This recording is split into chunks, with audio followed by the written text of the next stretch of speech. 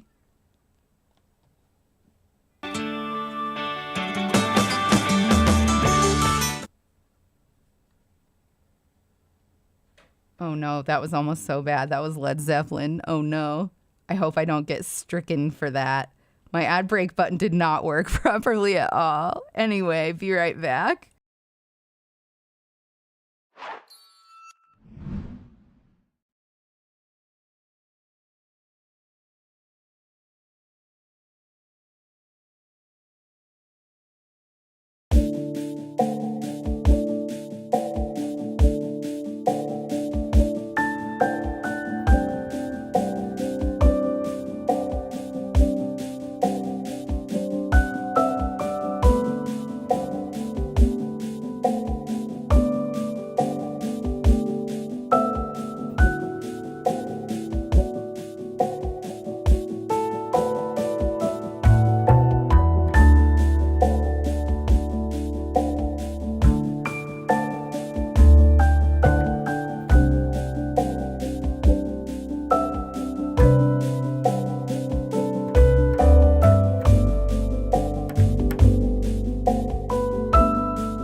Hello, me. Hello. I'm back. My buttons on my Stream Deck are not working, so that's just more work that I have to do before I can get everything caught up as if I was never gone. So that's fun. I'm pretty excited on that. I did get more coffee. Oh, see you later, Paco. Love you back. Thank you so much for coming in and saying hi and contributing to our boost. That was really, really great. Thank you so much. Thank you, everyone. Thank you for the welcome back. I'm going to... I don't know how much is left of this recess that we have here, but I'm going to go ahead and keep crocheting. I need to do... Excuse me. Good golly. I fucking slammed a hard-boiled egg while I was downstairs because they're my new obsession. I eat so many of them. But anyway, I guess I'm burping now. So that's what's up. Apologies. Forgot to grab my Views pods, but that's okay. I have my coffee. I refilled my water. Everything is in order for me. Hard-boiled eggs are great. Yo, roll them. I'm not kidding. This might sound disgusting, but it's amazing. Roll them in crushed up original Sun Chips. So good. Hard boiled, but then pan fry them in tasty oils or whatever else you want. I have never done that. I feel like I don't need to add any fat to that. I'm trying really hard to lose weight. Deviled eggs beat hard boiled. I really like making deviled eggs. I use like yogurt based chip dip instead of mayonnaise in the yolk, and it is supremely tasty. And then you can add like black olives or relish or capers or whatever. But I agree with you, Spectre. I think that deviled eggs are amazing. It's just that I'm not going to make deviled eggs every single day. I'm a bit plain with hard-boiled eggs, dash of salt and pepper. I usually just do salt, but rolling it in crushed up Sun Chips is fucking divine. It's so good. I'm going to do that later with my other two because I can't find original Sun Chips up here anywhere. So when I go to the States, I always pick up a bag. So I have a bag of them right now, and they got all crushed in my suitcase. So half the work is done for me. I don't eat eggs anymore, but avocado blended with the yolk was awesome. Yeah, I bet that's amazing. I bet that's so good. We don't get the sun, so we call them fog chips. Is it pretty foggy over there in Newfoundland? Also, how do you guys pronounce it as Newfoundland? Newfoundland? Newfoundland? Newfoundland? I like Sun Chips more when I thought they were healthier than they are, but still tasty chips. Yeah, they are definitely not. Newfoundland. Okay, that's how I've always said it. Newly discovered soil. That is what the locals say.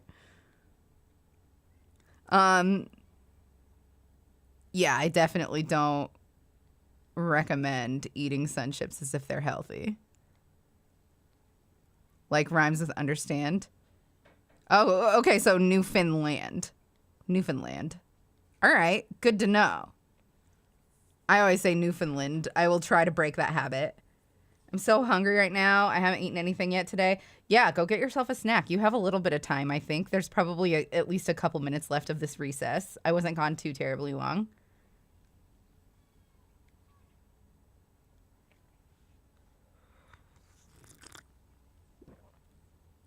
have I told you guys yet that I drink coffee black now? Y'all used to make fun of me for how much creamer I put in my coffee. I don't put any in there anymore. It's a new development. I don't know. Like okay, so this takes a little bit of explaining. I was doing this thing where I was fasting on Mondays, Wednesdays, and Fridays. That's not sustainable long term. It's not good for you to do that. But it did help to kind of reset my ghrelin and make it so that I wasn't just hungry all the time. And while I was doing that, I couldn't have any calories at all on Mondays, Wednesdays, or Fridays. But I cannot survive without coffee. So I started doing coffee black on those days, and I just started to like it. I just started to like black coffee. It's very bizarre, but I like it. I'm on mobile. I can take you anywhere. Okay, sick. Let's go to the kitchen and get ourselves a snack, AJ. I always have a shot of milk in my coffee. Black is just a tad too sharp for me. It always was for me, too. I always thought it was gross. I don't know the rules, but black coffee goes through me quicker than with creamer in it. Did you see the cats I DM'd you, Doxy? I haven't checked my DMs in legit 2 weeks. You are the only person. The last time that I answered you in person was the last time that I checked my DMs. I really do need to fucking get my shit together and go through my DMs. I really need to. I'm an insult to England. I prefer coffee over tea any day. I also prefer coffee over tea, but tea has its place. There are times where I'm like, I want a cup of tea. Also, I just got back. Oh, so did Chair they. recognizes the gentleman Welcome from back. California, Mr. Aguilar, for an opening statement. Thank you, Mr. Chairman. All right, there's a special decrease you're supposed to use for amigurumi. In the morning of January 6th, And I don't President know Trump it. knew that the crowd was angry. Fuck. I meant to look Knew that they up were while I was armed away. and dangerous, and he knew that they were going to the Capitol. It's important to understand the lengths the president was willing to go to physically be at the Capitol because it was part of his strategy to disrupt Congress and to stay in power. As the time for the Ellipse rally approached, an email was circulated among intelligence officials. Same, Tather. including It's pretty rare Secret for me Service as well. intelligence official, attaching communications among rally Have you ever had goers Lady that Grey, specifically Tather? That shit's my contemplated violence. jam. Trump has given us marching orders. One post on the Donald.win wrote, basically, if you're east of the Mississippi, you can and should be there. Advance on the Capitol.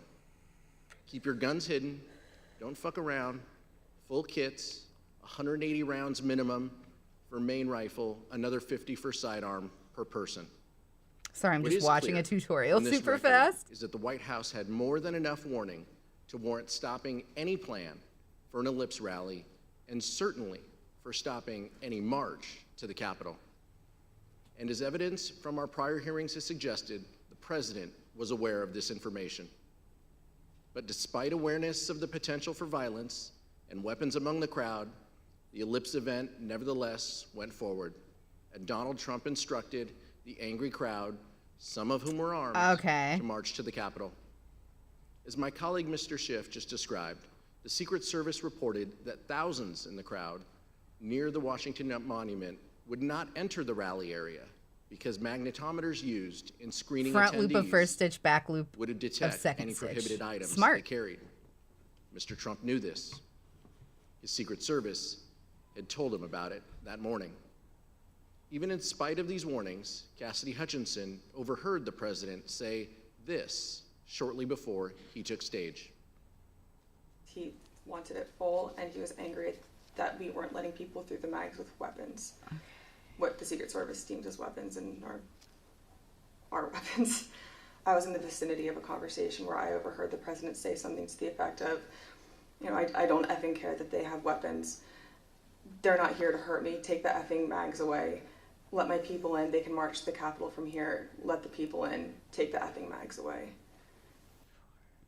And when he went on stage, President Trump himself asked law enforcement to let his supporters in the rally site. Okay, and then front loop only. And I'd love to have, if those tens of And thousands back of loop people only. would be allowed the military, the Secret Service, and we want to thank you and the police, law enforcement. Yo, that's so good looking. But I'd love it if they could be allowed to come up here with us. I feel like I just learned magic. Let them come up, please. President Trump then told his supporters to march to the Capitol.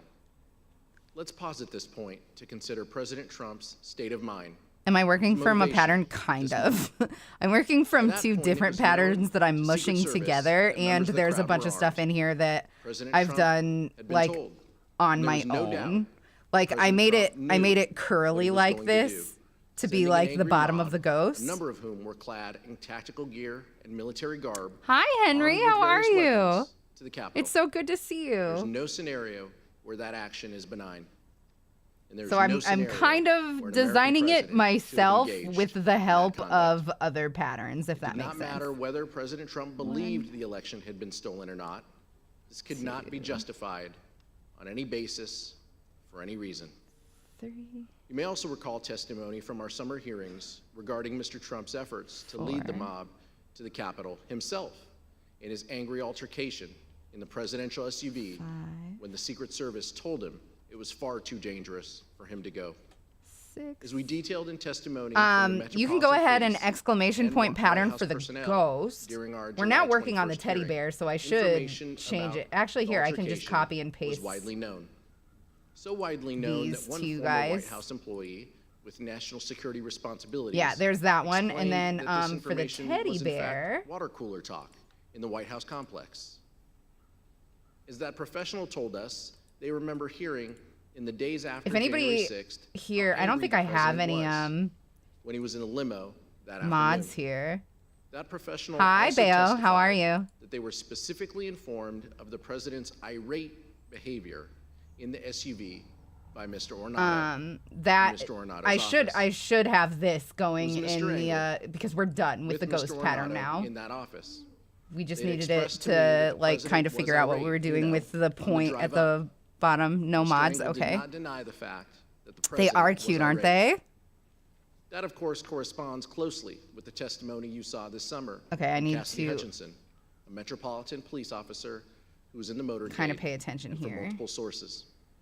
Additionally, after concluding I its forgot review of the to put my voluminous stitch marker back additional in. Secret Service Fuck. communications from January 5th and January 6th, the committee will be recalling witnesses and conducting further investigative depositions based on that material. Fuck. Following that activity, we will provide even greater detail in our final report. Does anybody know? And I will also Oh yeah, note I know this. about Ravelry. Oh The yeah, committee is I reviewing purchased a lot of testimony patterns on regarding Ravelry. Potential obstruction on this issue. Does anybody know what including stitch I was testimony on? About advice given not to tell the committee about this specific topic. I can't believe I forgot to put my We will stitch address marker this back matter in. our report. We also want to remind you now of how security professionals working in the White Invisible House increases complex or and who decreases. reported I'm gonna have to just to undo and national start this security row officials over, but that's fine. responded when they learned that Mr. Trump intended to lead the mob to the Capitol. To be completely honest, we were all in a state of shock. I think this is our Because decrease it's right just- here. One, I think It was. the actual physical feasibility of doing it. No, and then this also, is we all right knew here. at Okay, that this is point fine. We don't have to start that over. This was no longer a So rally, that this was going to move to something else. I just which have to was count physically walk backwards to the 6 from this stitch, and I can I don't know mark. if you want to use the word insurrection, 1, coup, whatever. We all knew that this would move from a normal, there. democratic, public event into something else.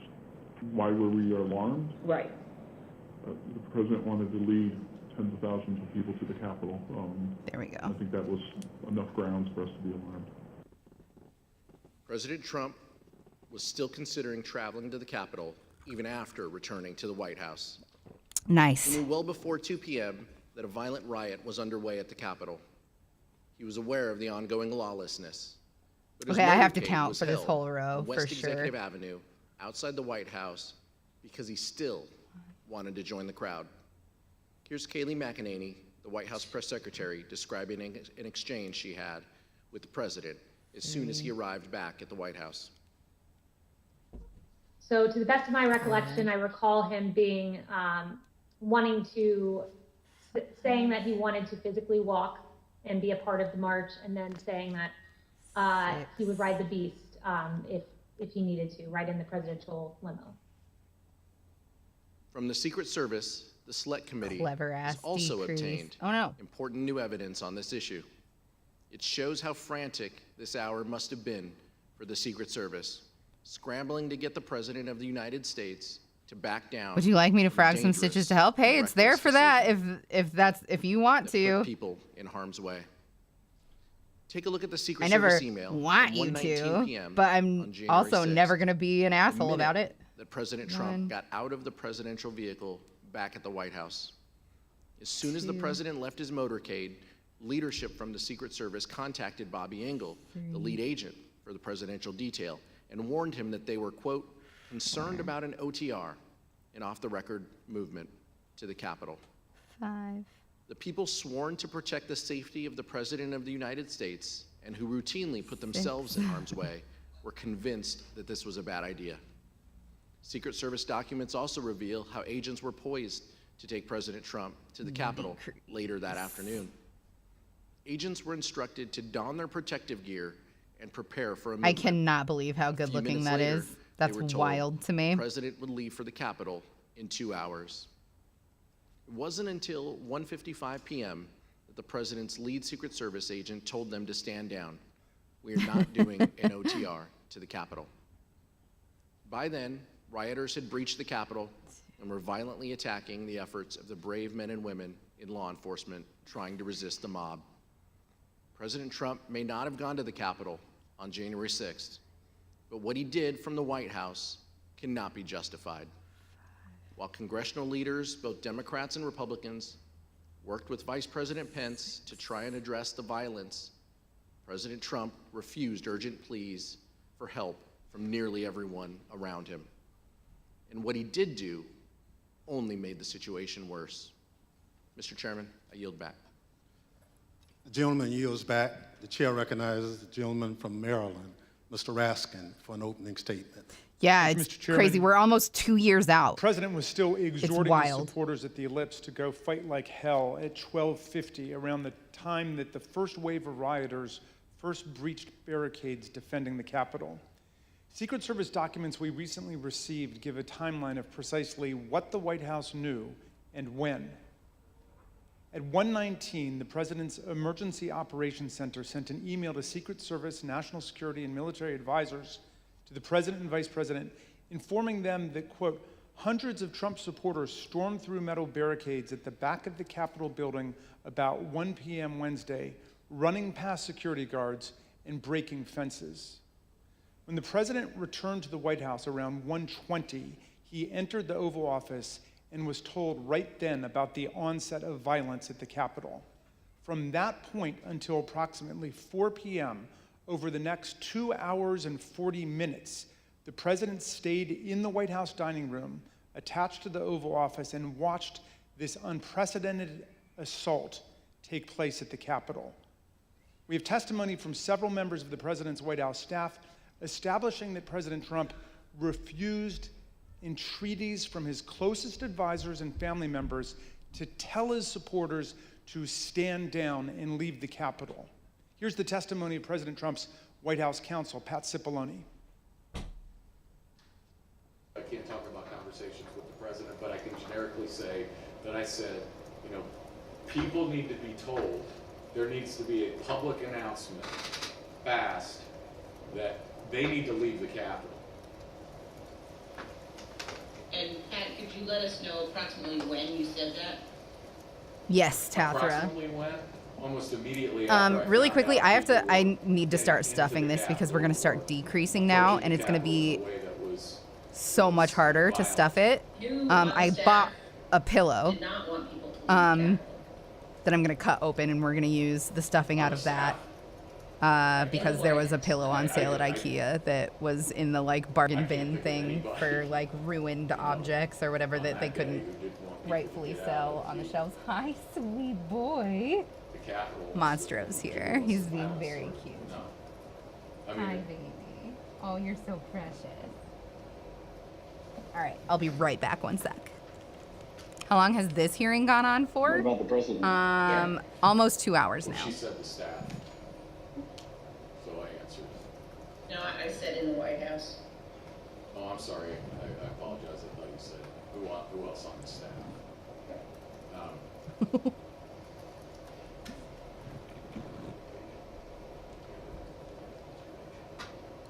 Yeah, I can't reveal communications, but obviously I think, you know,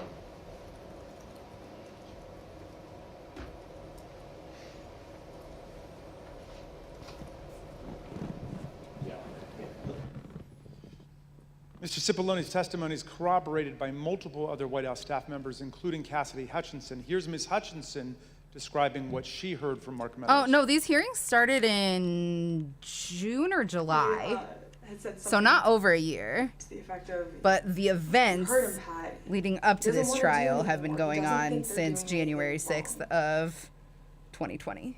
A former White House employee with national security duties similarly 2021. recalled an exchange between Mr. Cipollone and Eric Hirschman about President Trump's inaction against the mob assault underway at the Capitol. Mr. So you Hirschman guys said can something to watch Mr. me do this? Cipollone. He seemed to relay that, you know, the president didn't want anything done. Throughout this period, some of the president's most important political allies, family members, and senior staff all begged him to tell his supporters to disperse and go home. Perfect. They included Sean Hannity, It's Laura beautiful. Ingraham, and other allies at Fox News, his son, Donald Trump Jr., the House Minority Leader, Kevin McCarthy, others in Congress and officials in the cabinet and the executive branch. All of them made appeals to Donald Trump, which he rejected and he ignored. The Select Committee interviewed several people who were in the dining room with Donald Trump that afternoon, and every single one of these witnesses told us that he was watching the violent battles rage on television. He did not call his Secretary of Defense or the National Guard, the Chief of the Capitol Police, or the Chief of the Metropolitan Police Department. I'm going to stuff it in very firmly at the bottom here In that private dining room because the we whole want that time that the to attack hold on the its Capitol was shape. going on, or did he ever go, again, only to your knowledge, to the Oval Office, to the White House Situation Room, anywhere else? To the best of my recollection, he was always in the dining room. Yeah, what did they say, Mr. Meadows or the president? At all, during that brief encounter that you were in the dining room? What do you recall? I think everybody was watching the TV. Do you know whether he was watching TV in the You don't know dining enough room to and- take a and side? you talked to him on January Okay, 6th? so basically what happened here is that Donald Trump lost the election. He lied over and over again in the media. Hi, What the Fox, how are you? He lied a bunch in the media to his followers, saying that the election was stolen from him, that there was election fraud. Watched the bloody attack Even though unfold over and on over Fox again, News it was from his proven to dining room. him Members that of that wasn't Congress and other true. government officials stepped into the gigantic And leadership void he created by the president's basically chilling incited a and riot studied on passivity that the day. U.S. What Capitol. you're about to see is previously unseen footage of congressional It's leaders, both Republicans proven and now. Democrats, It is as they were proven taken now to a that he secure knew location 100% during the that there was no riot. You'll see how election fraud, everyone but he involved kept was saying working it actively and kept to stop inciting the violence among to his get federal followers. law enforcement The rigged deployed thing, not to the riot. Yeah, scene it was to not put rigged, down and the it's been violence proven over and over secure and over the again, and Capitol it was proven to complex. him Not over just and over and over Democrats again. like Speaker Nancy Pelosi and House Majority Leader Steny Hoyer, but Republicans like Vice President Pence, Senate Majority Leader Mitch McConnell, Majority See you Whip later, John Ronna. Have a good Thune, one. and countless other appointees across the administration. All of them did what President Trump was not doing, what he simply refused I have to do. overdone this. Take a listen.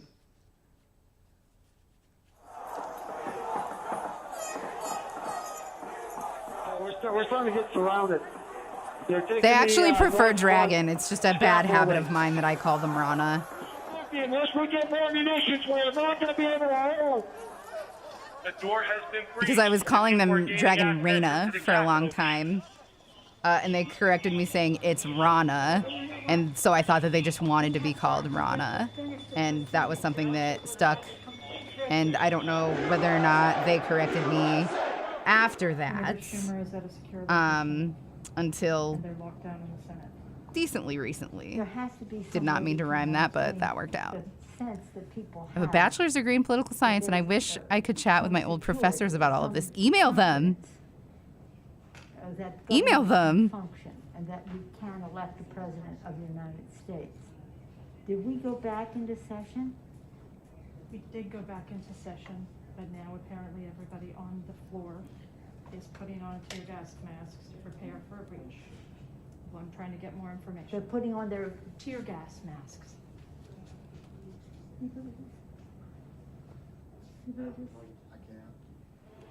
We need an area for the House members. They're all walking over now through the tunnels.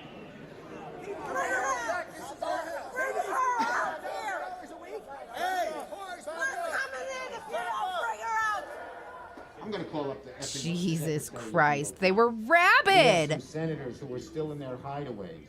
They need massive personnel Feral now. beasts. Can you get the Maryland National Guard to come too? I have something to say, Mr. Secretary. Well, I'm going to call the mayor of Washington, D.C.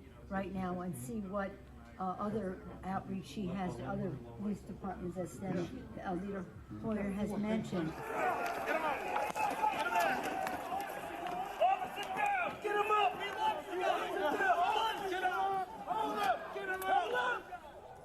Hi, Governor. This is Nancy. Governor, I don't know if you have been approached about the Virginia. Yeah, they National literally. Guard Hi, surveillance Angela, by the way. net. They literally showed up. Governor Hogan, but I still think you probably need the okay of the federal government. Ready to kill in order people. come into another jurisdiction. Thank you. Oh my gosh, they're just breaking windows. They're doing all kinds of. It's really that they said somebody was shot. It's just horrendous, and all at the instigation of the President of the United States. What the fuck? So you can look up their contact information. Professors' emails and stuff are like usually publicly on the college website that you went to. Virginia Guard has been called in. You know, I'm just talking to Governor Northam, and what he said is they sent 200 state police and Some of them had zip ties on their persons. Maybe no, that is true. That's true. They had the like military grade zip ties for handcuffing people, for binding wrists together. The concern we have about personal harm, personal safety is it just transcends everything. But the fact is, on any given day, they're breaking the law in many different ways. And quite frankly, much of it at the instigation of the President of the United States. And now, if he could at least somebody. Yeah, why don't you get the president to tell them to leave the Capitol, Mr. Attorney General, in your law enforcement responsibility? A public statement they should all leave. USA! USA! USA! USA! USA! USA! Fox, you should look into grants that are available to We you. need them there now, whoever you got. You have. Okay. You also have troops. This is Steny Hoyer. Troops. Okay, so we have a little Fort bit of time McNair, to make that decision. Andrews Air Force Base. All right. Other military bases. Thank you. We Thanks, need Paul. active duty National Guard. How soon in the future can you have the place evacuated, pulled, cleaned out? I don't want to speak for the leadership that's going to be responsible for executing the operations, so I'm not going to say that because they are on the ground and they're the Yeah, this is not patriotism. This is cult worship. This is brainwash. This is not patriotism. They're literally spitting in the face of the Constitution. Okay, not literally. They're figuratively spitting in the face of the Constitution. The Constitution doesn't have a face to literally spit in.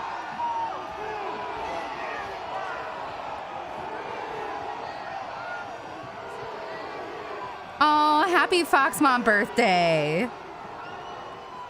We're trying to figure out how we can get this job done today. We talked to Mitch about it earlier. He's not in the room right now, but he was with us earlier and said, we want to expedite this, and hopefully they could confine it to just one complaint, Arizona, and then we could vote, and that would be, then just move forward with the rest of the What state. content creator should we do next after we're done with Bear Taffy? What we are being told very directly is it's going to take days for the Capitol to be okay again. I was thinking it would be fun to make one for Rockley Smile with his little Mar mascot. Defecation and all that kind of thing. As well. Also, I don't think that that's he's just a hard to great clean up, dude. but I do And think I like him. More from a security standpoint of making sure that everybody is out of the building, and how long will that take? I just got off with the vice president. Need more context?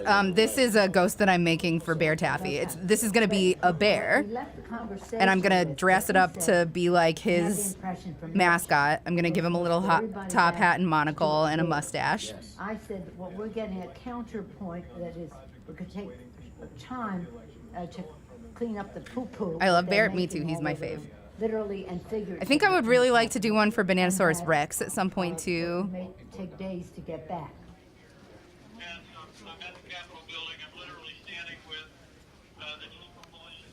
And I would also, I've been meaning to make him a banana scarf for literally a decade.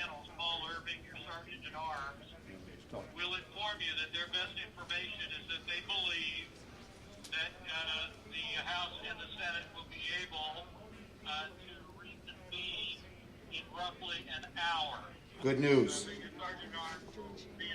Hi, J-Rod. Yeah, this is when the thing is, we're watching the January 6th hearing live. It's so good to see you, J-Rod. I've missed you.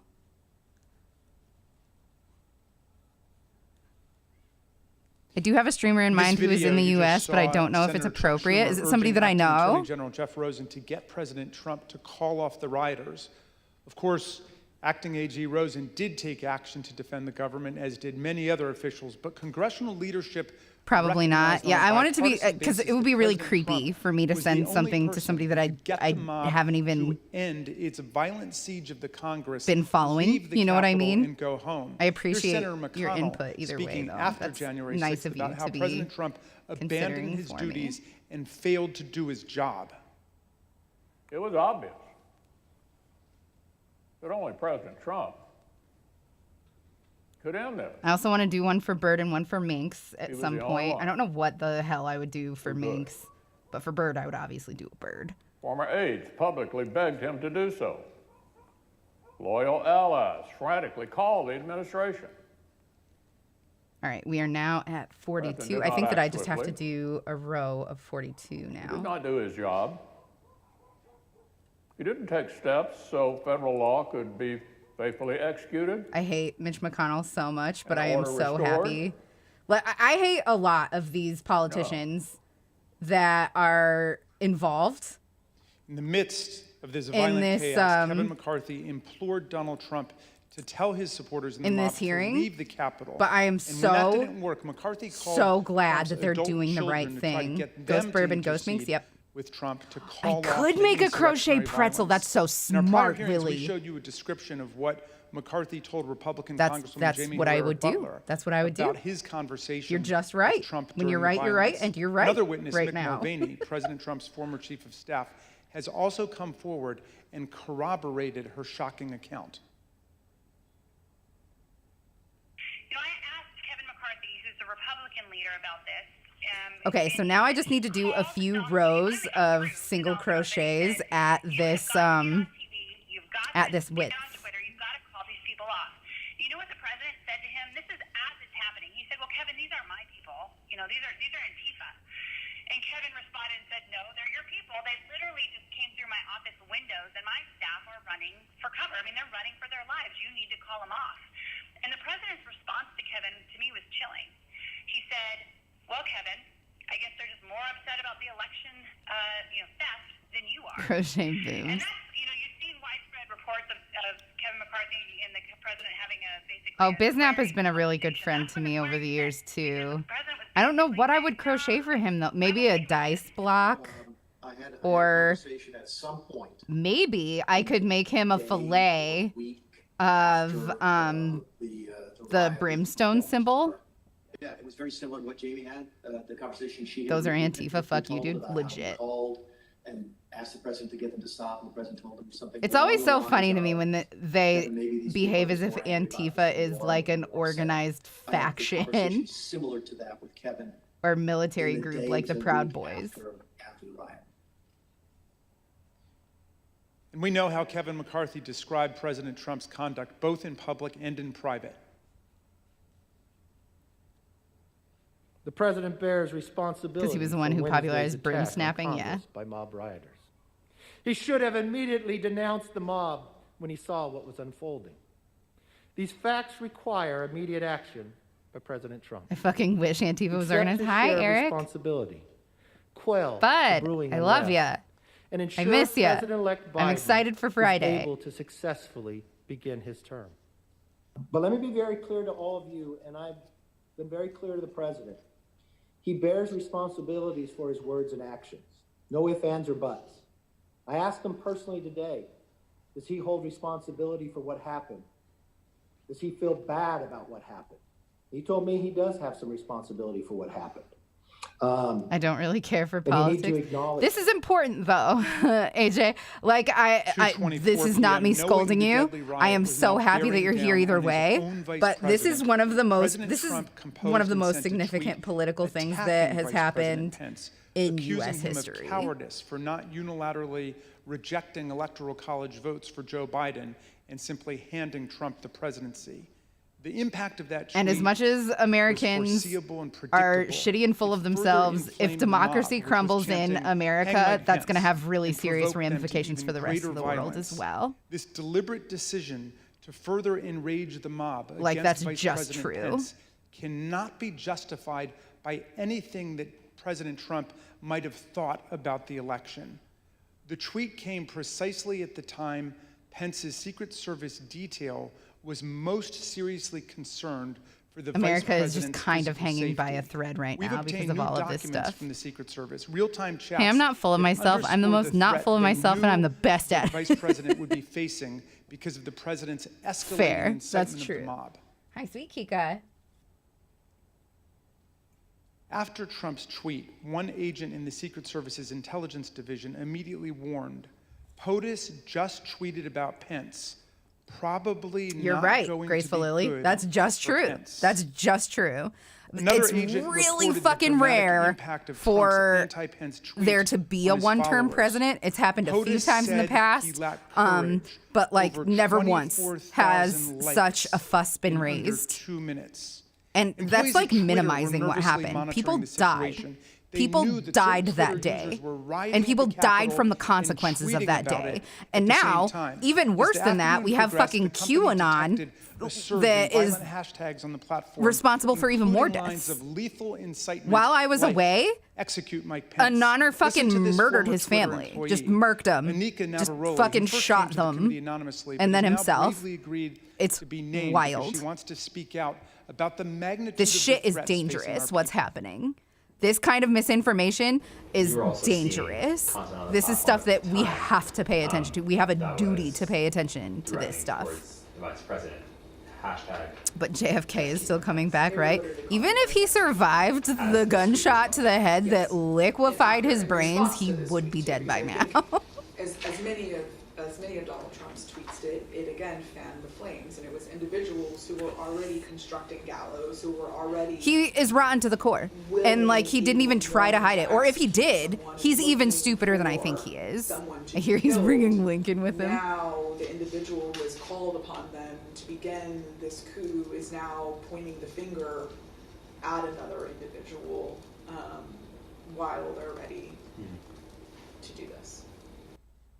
Here's a small sample of the reactions that President Trump's fan the flames tweet provoked among Capitol rioters in real time. What percentage of the crowd is going That's to about the the limit of Capitol? my presidential knowledge. 100%. That's fair.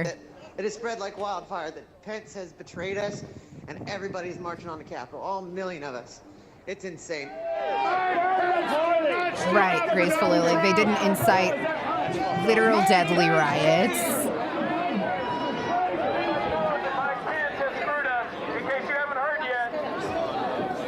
Like, they mentioned that he tweeted about Pence. He tried to throw his VP to the mob. It's true. Honestly, as much as I hate American hegemony, don't we all? This is even important to non-Americans. If the 30s and 40s taught us anything, it's that fascism doesn't stay isolated. It will proliferate if we do nothing. It's true. Just look at what happened in Italy. Now that we've let this stuff happen was I mean, holding I on guess the we west side can't of the Capitol. we can't This really was the say first that it's time in the all history because of of what's going on in Metropolitan Police America, Department but that a like they have an security line like open that had ever fascist been as their broken. leader. President Trump's conduct that day That didn't go was so well for them last shameful time they did and so that. outrageous that it prompted numerous members of the White House staff and other Trump appointees to resign. In prior hearings, you've heard Deputy National Security Advisor Matt Pottinger and Deputy White House Press Secretary Politics cause too much Sarah bloodshed for a Matthews peace-loving creature explain like why me, they though, felt Doxy. compelled to resign on that It doesn't day. have Since to then, if we've we all spoken to more fucking high-ranking get educated officials, about it and like pay President Trump's attention. envoy to Northern Ireland and former Chief of Staff Mick Mulvaney. Like, these and are Transportation people's Secretary Elaine lives. Chao, who resigned after the 6th in protest of Trump's misconduct and to dissociate themselves from his role in the violence. Take a listen to what they had Italy to say. just really loves fascism. I'm working on a theory that pasta makes you fascist. Pizza, pasta, string 'em up in the yard. Indifference to the violence. I'm gonna get Now, as the banned. presidential, I thought he failed at doing it. I thought he failed. I meant to say whip them in the streets, and I said string them up in the yard. That's way worse. That's way worse. I think the events at the We write a lot in France, but it's always against the current person in place, never for them. Never seen that kind of worship. It's disgusting. You're absolutely right. France knows what's good. my statement that I could Like, not put aside. People talk shit about France The events because were such America that it sucks and is self-centered. was impossible for me to continue, given my But personal values. France and my knows what's good. I came as an immigrant to this country. I believe in this country. I believe in a peaceful transfer of power. I believe in democracy.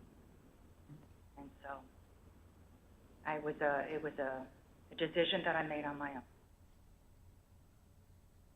When security assistance began to arrive at the Capitol and the tide turned against the insurrection, President Trump finally gave his painfully belated instruction at 4:17 p.m. So after multiple hours of rioting and more than 100 serious injuries suffered by our law enforcement officers, the crowd finally began to disperse. Listen If it makes you carefully feel to better, what they said as they pasta or decided to leave lasagna the is Capitol. more of a casserole than a pasta, in my opinion. Delivering the president's message. Donald Trump has asked everybody to go home. That's our order. I agree, Reaper. It's wild. What if America was run by dogs? It would be a happier place. He says go home. It take literal death to get us right. Okay, we are literally at a place Finally, of at wealth 6:01, disparity that is President Trump tweeted officially again, not to condemn the mass violence in any including way, but inflation, rather to adjusting excuse for and like glorify it. modern currency Significantly, he made values. it clear that he The considered wealth the gap is violence even further apart perfectly now foreseeable and than predictable. it was during the Check it French out. Revolution, where These are the literally things people got and events that guillotines happen out and when a beheaded rich sacred people. landslide election victory And is so where are the unceremoniously, riots? viciously stripped Where away are the from great riots here? patriots who have been There's so badly, many more of unfairly us treated than for there so are of long. them. These are the things that happen, It's said, giving the wild whole to game me away. that people Trump like was telling us Bezos that the and Vice Zuckerberg President, and the Musk Congress, are and all the allowed to injured have the and power that they wounded have cops, some of whom are with us when today, got what was coming to there us. are a lot more of According to us than Trump, there are of them. January 6th should not be a day that lives in shame and infamy. Also, Bill Gates. Fuck Bill Gates. I know that he has like this veneer of givingness, and like maybe he's a little bit better than Zuckerberg and Elon Musk, but like that dude still is very, very wealthy and living very, very well on the backs of oppressed people. This is honestly something all Americans should be aware of and be paying attention to. If the leader of America can get away with inciting violence on a day where the most fundamental democratic event is happening, just imagine what future leaders will be able to get away with. Exactly. We cannot let this shit just slide. It cannot be allowed to happen. Yes.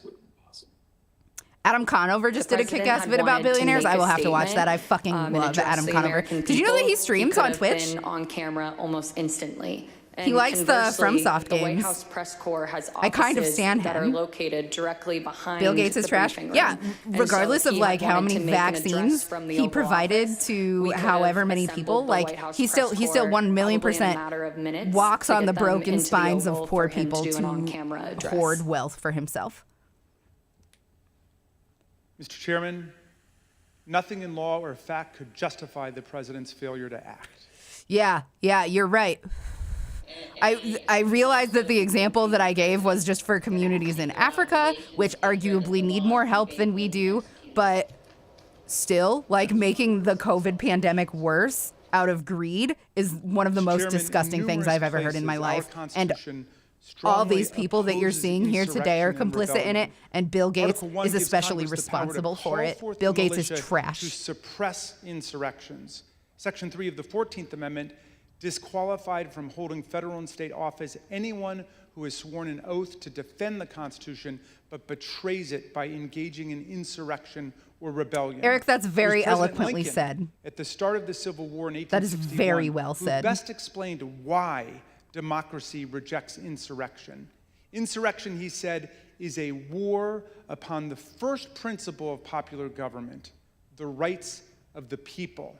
American democracy belongs to all the American people, not And to a Windows single is still man. ass. Thank you, Okay, Mr. I like Chairman. I Windows. yield back.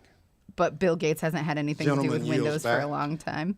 During this committee's first hearing in July of last year, our witnesses were Unpopular 4 opinion, police I know, officers that I like who Windows, helped but I repel do. the riots of January 6th. We asked them what they hoped to see the committee accomplish over the course of It's our more intuitive than investigation. any other Officer operating Gunnell system, in my opinion. wanted to know Why not make why the Elon Musk rioters were president? made to believe Sir. that the election process was rigged. He's Officer literally Fanone evil. asked us to look into the actions He's and literally activities that evil. resulted He in the day's made events. some Officer tweets Hodges recently was concerned about whether finding anyone peace in between power had a Ukraine and role. Russia. It's Officer recently Dunn been put it found simply, that right before he made those "Get to tweets, the he was bottom of what on the happened." phone. We've worked with for Putin. more than a year to get those answers. We've conducted I think more everyone than is way more 1,000 divided interviews nowadays. and Even in our depositions. recent riots, we manifest received for a lot and of reviewed things. hundreds of Lots of thousands ripples, not a big of wave. pages of documents. I mean, yeah. Thanks to the tireless work of our members and investigators, we have left no doubt, none, that Donald Trump led But like, an this is effort why to it's so important for us to American stop democracy funding the fucking war that machine and start directly funding resulted fucking in the violence education. of January 6th. It tried is to wild take to away me the voice listening of the to American the people that support choosing their president Republicans and and just replace like the will of the voters literally how with stupid his they are. will to Like, remain I'm in really power. stupid, okay? He I'm is not the very one smart. That's just person true. at the And I'm not, center of again, the I'm not story fishing. Like, of what I'm smart happened enough on to know January how 6th. fucking stupid I So we am. want to hear from him. These people are The so committee dumb. needs to do everything These in our people power have been failed to by tell the education most complete system, story and it is possible and devastating. provide recommendations to help ensure nothing like January 6th ever happens again. We need to be fair and thorough. Yeah, I agree. and gain a Pondwater, it's full context disgusting. for the evidence we've obtained.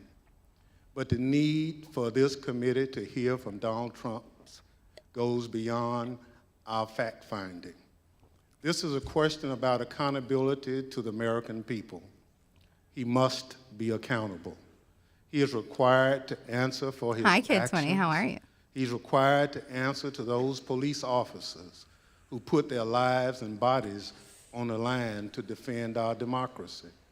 He's required to answer to those millions of Americans whose votes he wanted to throw out as part of his scheme to remain in power. And whatever is I could underway listen to this man ensure talk for the rest this of my accountability life. under law, this committee will demand a full accounting to every American person of the events of January 6th. So it is our obligation to seek Donald Trump's testimony. There's precedent in American history for Congress to compel the testimony of a president.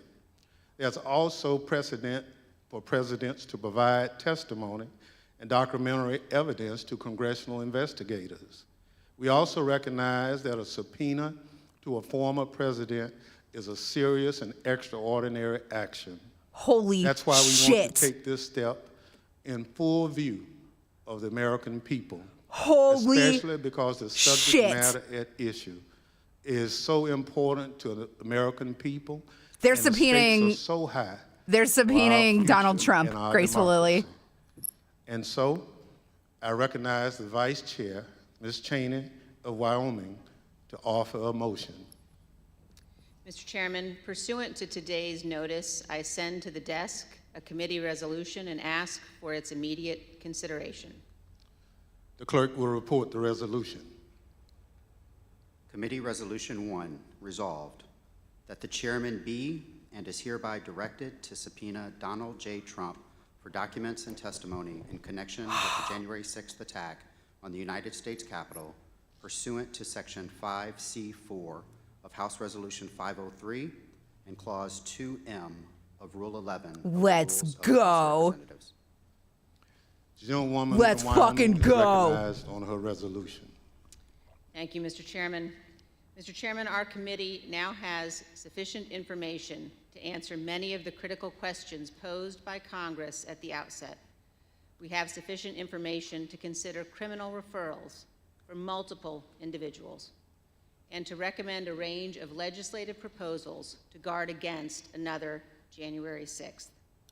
But a key task remains. We must seek the testimony under oath of January 6th central player. More than 30 witnesses in our investigation have invoked I'm gonna their Fifth barf. I Amendment feel right against nauseous self-incrimination. in a good way. And several of those did so specifically in response to questions about their dealings with Donald Trump. How am I supposed to crochet at a time Here like are a few this? examples. This is Roger Stone with Oath Keepers at the Willard Hotel on the Fuck. morning of January 6th. And here is Mr. Stone testifying before our committee.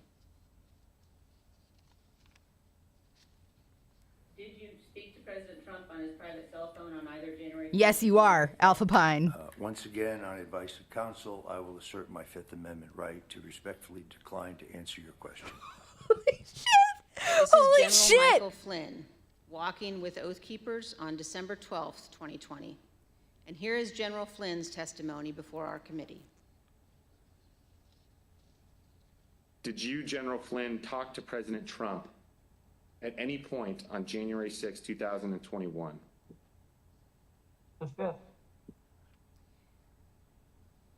Here is John Eastman fraudulently instructing tens of thousands of angry protesters that the vice president could change the election outcome Oh my on fucking January God. 6th. Oh my goodness, thank you Later so on this much. same day, Dr. Eastman acknowledged in writing Thank you so much. Donald Trump knew Basilisk? what he was attempting.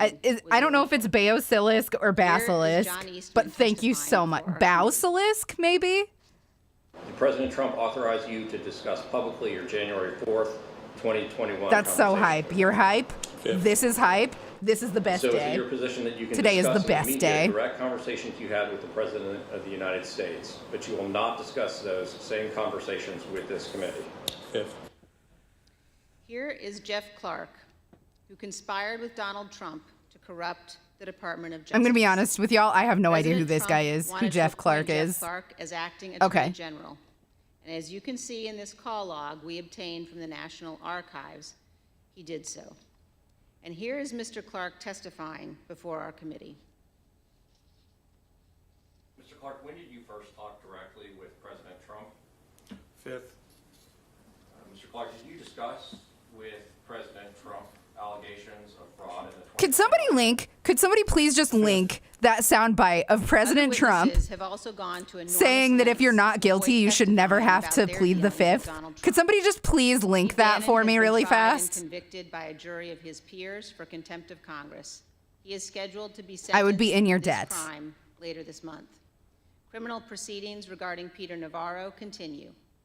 And Mark Meadows, Donald Trump's former chief of staff, has refused to testify based upon executive privilege.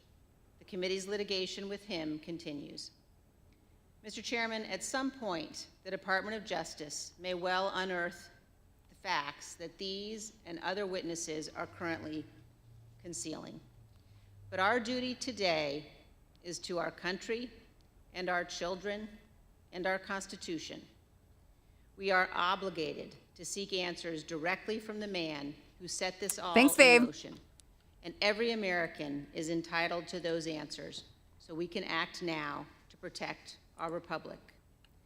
So this afternoon, I am offering this resolution that the committee direct the chairman to issue a subpoena for relevant documents. Let's and not get too testimony hype on under Liz oath Cheney. She from is Donald showing John incredible integrity in here, but she's connection still a with the piece of shit. January 6th attack on the United States Capitol.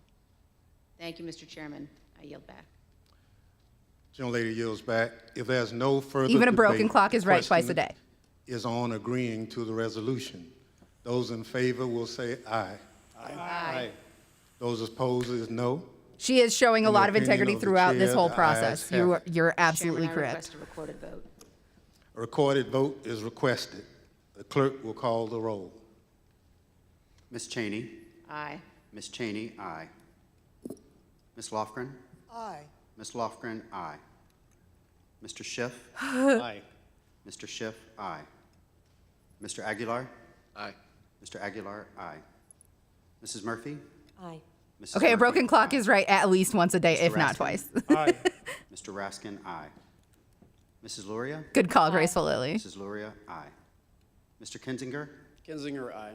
Mr. Kinzinger, aye. Mr. Chairman. Aye. Mr. Chairman, aye. Unanimous. Clerk will report the vote. Mr. Chairman, on this vote, there are 9 ayes and 0 noes. The resolution is agreed to.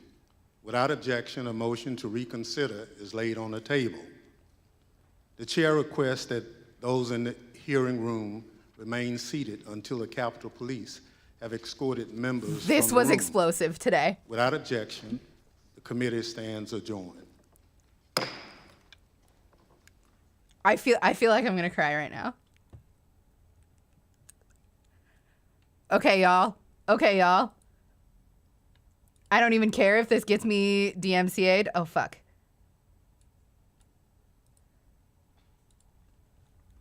I don't care.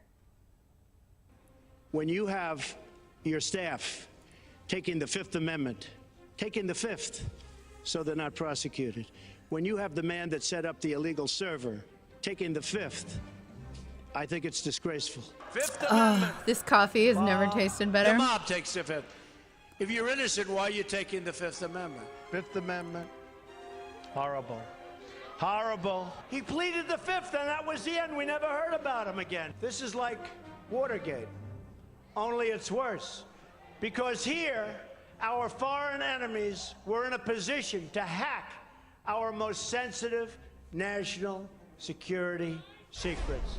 Hey there, I'm Chris Hayes from MSNBC. Thanks for watching Amazing. MSNBC on YouTube. If you want to keep up to date with the videos we're putting out, you can. Amazing. Y'all, this was the best stream of my whole life. That's not true. It was a really good one, though. That's going to do it for today. I hope y'all are as excited as I am. We definitely will be covering the rest of this committee trial, whatever, these hearings. Wow. It's going to take a lot of shitty news to ruin this day for me. Reminder that Trump took the Fifth 440 times. Do you have a source for that? I believe you. I just want to be able to use the source. If you don't, that's fine. I'll find one. But that's wild. That is wild. Wow. Just wow. I bet Twitter is on fire right now. I cannot wait to go and watch every rabid MAGA beast cry. That's mean. That's not true. I don't enjoy people's suffering. I don't. It's a little cathartic right now. But like I'm ready. I'm ready to see these people face the truth. Thank you so much, Angel Yumi. You're amazing. Thank you. Thank you all. You're amazing. This was just what a hell of a stream. You guys are all amazing. I just said amazing so many times. I can't. I'm shell shocked right now. Fuck, man. So good. What a good day. What a great day. CV, 76 months. You are bae. Thank you so much. Tier 3, yeah. CB is so good to me. Okay, everybody. All right, we're gonna call it. Are any of you planning on going live right now that we can raid? Is anybody planning on it right now?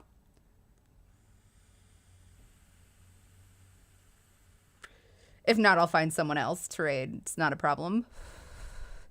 But I just kind of want to keep these good vibes going among our community if that's what's happening. Oh my God, Kid 20, thank you so much. That's so nice. You guys are wonderful. You got work? Okay.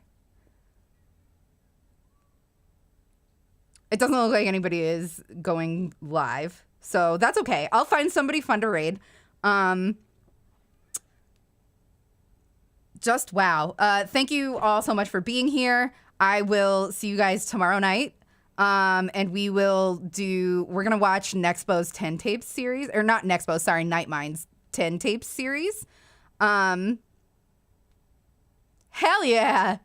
Fuck yeah with the badge. Thank you so much, Kid 20. You're amazing. I would love if you guys would follow me on Twitter.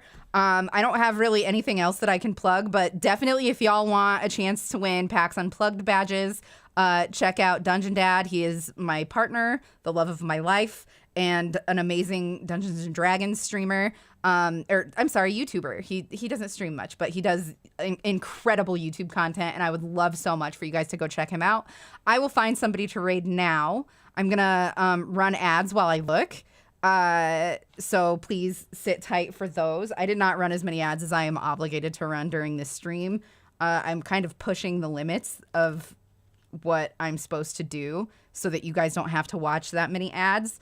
And for that, I'm sorry that you guys have to watch ads at all. But again, at least I get the money from that, if that makes you feel any better. But anyway, I have nothing else to plug. Just follow me on Twitter, twitter.com/ZER0DOXY. And that'll pretty well do it for now. I am in the process of making a shop. I think that we've decided that we're going to do flat rate shipping so that it's going to be easier. And then anybody outside of the country, we will calculate shipping together. You'll just have to DM me if you ever order anything from my shop. But yeah, it was just what a great fucking day. What a great fucking stream. What a great fucking community we have here. Just hang tight and we'll find somebody fun to raid. And I will see you guys tomorrow night. Have a good rest of your day, everybody. I know I will.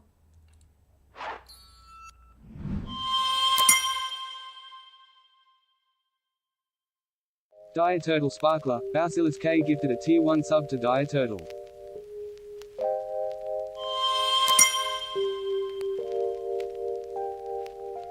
Definition Sparkler, Bausilis K gifted a tier 1 sub to Definition.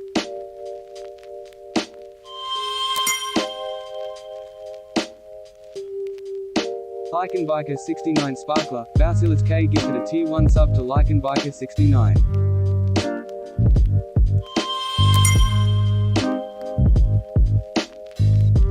Couchbound Hero Sparkler, Lesson 3.